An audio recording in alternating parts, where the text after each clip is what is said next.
Bills' second-year receiver Sammy Watkins is not happy with his lack of targets, telling the Buffalo News this week that he and his agent told the team that they were making him, quote, look bad after the Bills selected him 4th overall in 2014. Quote, I need the ball at least 10 times. I need 10 targets, and I'll be fine with however many yards I get. And that's what I addressed in talking with my agent. We reached out to a couple of people and tried to pull some strings like, hey, I need my targets. You came up to the draft to get me, and I'm not getting targets. That's a problem. You're making me look bad, and you're making yourself look bad. Why not make both of us look good? Skip, do you have a problem with these comments? Stephen A., I don't know if problem is the operative word here. I'm just dumbfounded by the lack of logic within these comments.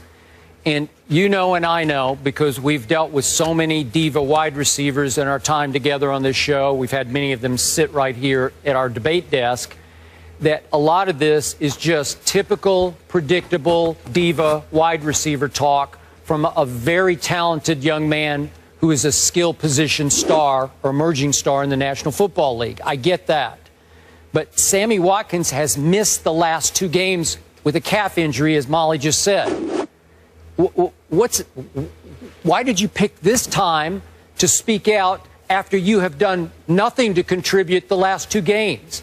I just don't get the timing. It's so wrong-headed to me. And by the way, Rex Ryan publicly has never been anything but supportive of Sammy Watkins. Made a joke in training camp of introducing Sammy to the 3 quarterbacks competing for the job just to make sure they knew who he was and that they probably should think about throwing a lot of passes in this guy's direction. Okay, so I look at the case he's trying to make, and he didn't get many targets the first game, only got 2 targets out of their 19 total, but it was a tour de force. They crushed Andrew Luckless and company. Remember that game?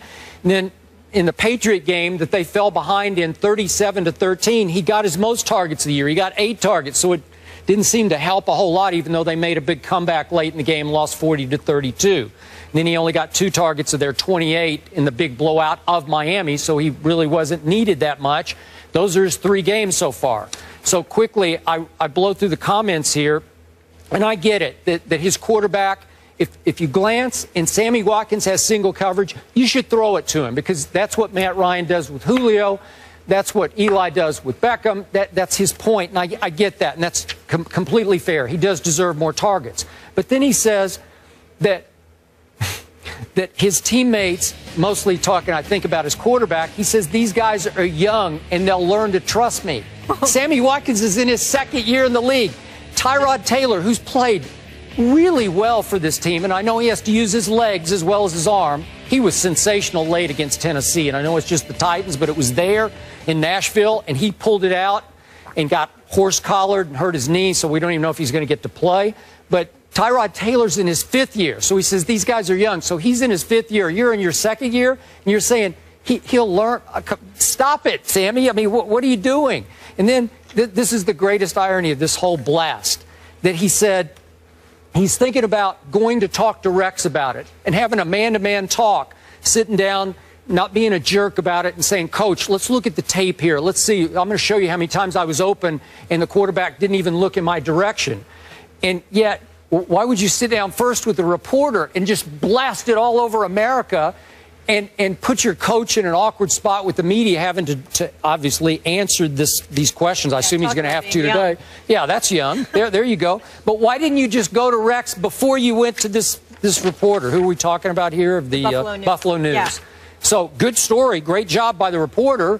But what are you doing, Sammy? You just put the coach who supports you in a terrible spot as your team is reeling a little bit here. It's just trying to get back on track. And here come the Cincinnati Bengals. And you want to talk about distracting your teammates on a big week with everybody a little iffy about whether LaShawn's going to play or obviously Tyrod can play. And now you're doing this. Way to go. Good teammate, Sammy. But you'll learn. Go ahead, Stephen A. Well, that's the key here, Skip. He'll learn. He is 22 years old. All he's done is proven that ignorance isn't always bliss, because clearly that's not the case here. We understand that. We certainly understand. We certainly understand that he was wrong and it was foolhardy for him to do what he did. But I think your biggest point, Skip, is the timing of it all in terms of him being out the last couple of games. So you're in a position and a predicament where health is prohibiting you from helping your team the way that you can, and you'd pick now of all times to be up there and speak out, and not to mention the fact that you talk to the media and acknowledge that it's not a conversation that you had with your coach. I mean, first of all, you shouldn't be airing your dirty laundry out in public anyway. We understand that part. But the flip side to it is that to acknowledge that you didn't even go to the coach yet, that the coach doesn't have an idea as to how you're feeling, but you will let the coach know by a report in the paper before you even speak to him. First of all, if this were a Bill Belichick, he might not get any catches. He might not get any targets. He might get benched because it's not beyond the realms of comprehension that Bill Belichick, somebody of that caliber, would do something like that. He'd bench him just to teach him professional etiquette. Look at what happened to Jonas Gray. You got to remember, Jonas Gray was in the doghouse immediately after his 201-yard rushing game against the Indianapolis Colts for New England, because I think he had overslept or something. He did. What was it? Did he arrive late? He was late. He arrived late. And then he tweeted about it. And then he tweeted. What have you done for me lately? Right? That's right.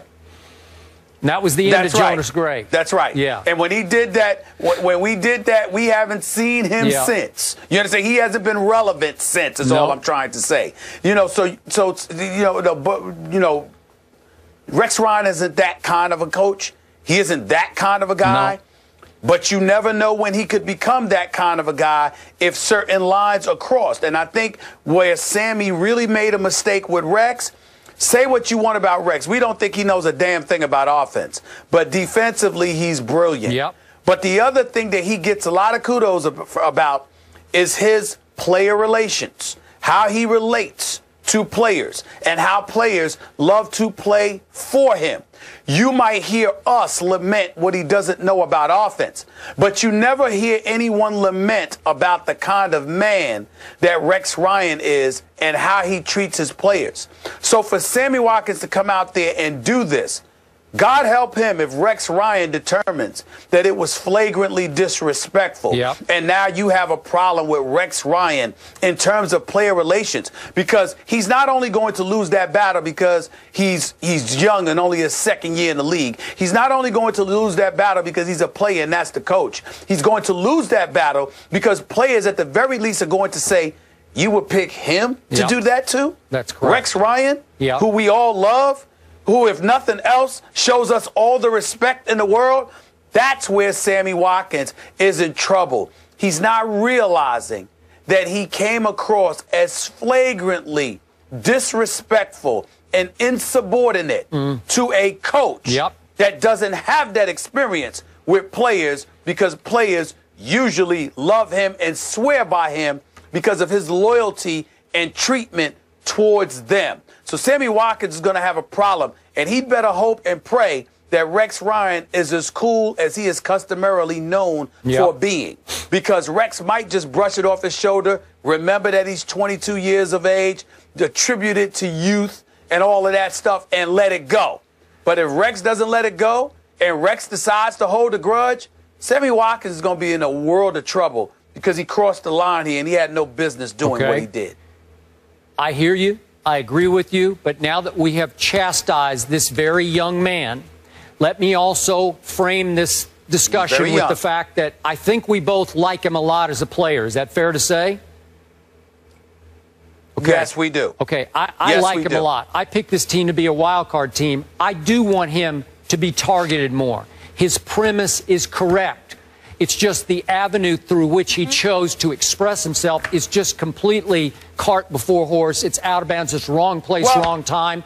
But I listen real quick. He brought up, he compares himself obviously to Odell and Julio, and he should, because he's that gifted. But Odell has had 120 target games already in his career, and Julio had 120 target game, and he's had 6 15 target games. So again, you can see where Sammy would sit back in Buffalo, New York and say, man, just throw me the damn ball. I mean, back to Keyshawn Memorial quote, right? Yeah, go ahead. But it's not that simple. Odell Beckham Jr. has Eli Manning, who hasn't missed a start in a decade. Okay. Julio Jones has Matt Ryan, who's the franchise quarterback. Yep. The Buffalo Bills are trying to find one. They the are. E.J. Manuels, before it was Matt Castles. Point. Tyrod Taylor comes out of nowhere. So those are all of those things to take into consideration, not to mention the fact, Skip, with all due respect, stop using the word chastise. You did not chastise Sammy Watkins. Neither did I. All we did was highlight what kind of dangerous situation and precarious situation he put himself in. All right. We ain't chastising him. We're telling him, yo, this is what you did to yourself. That wasn't smart. I agree.